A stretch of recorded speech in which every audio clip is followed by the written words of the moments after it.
Hi friends, welcome to the Education Hub. Hope so you all are fine. Today I am going to tell you about the modal auxiliary verb shall, should, will, would, must and ought to. In this you can see ought to. There is a to, so it is called the semi-modal verb. Now I will tell you that what are these modal verbs. These verbs express ability, possibility, permission, intention, obligation, offer and necessity. First one is will. Will is used to indicate beliefs about the present or future. It means it talks about the present and future tense.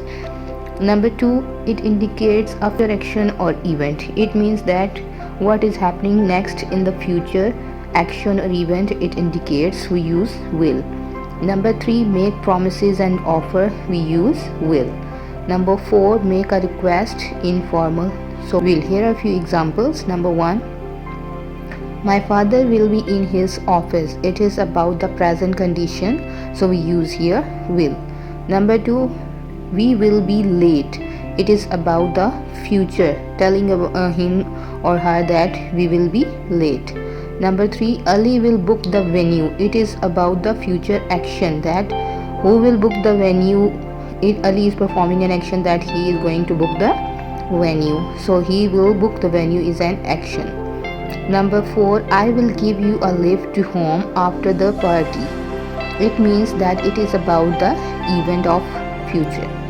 Number four, make a request. Making a request, say, will you get the door? It means who is at the door. Please check who is at the door. It is a informal request. Now I will tell you about the would. Would is the past form of will. Number two, it indicates about past habits and routines. Number three, make a request which is polite. I will tell you about the examples of would. First one is about the past form of would. Number one, he thought he would be late. It is about the past.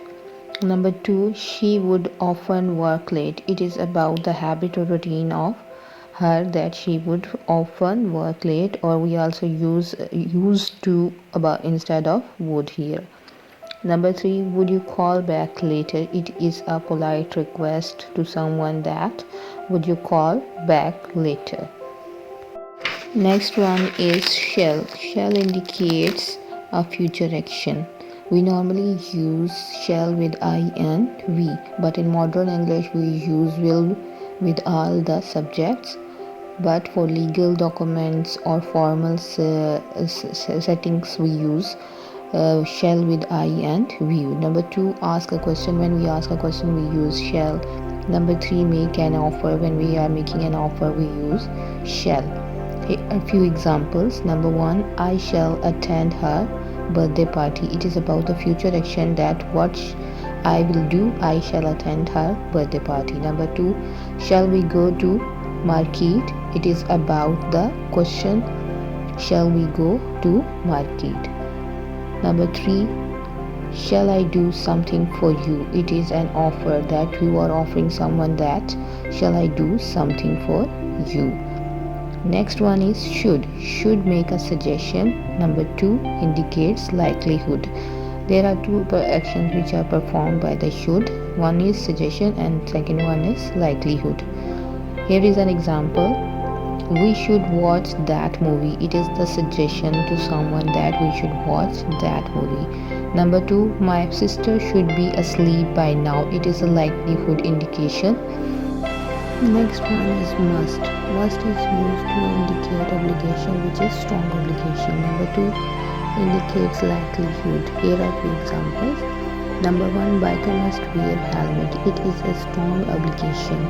Number two, you must be very tired. It is a likelihood when someone did a work.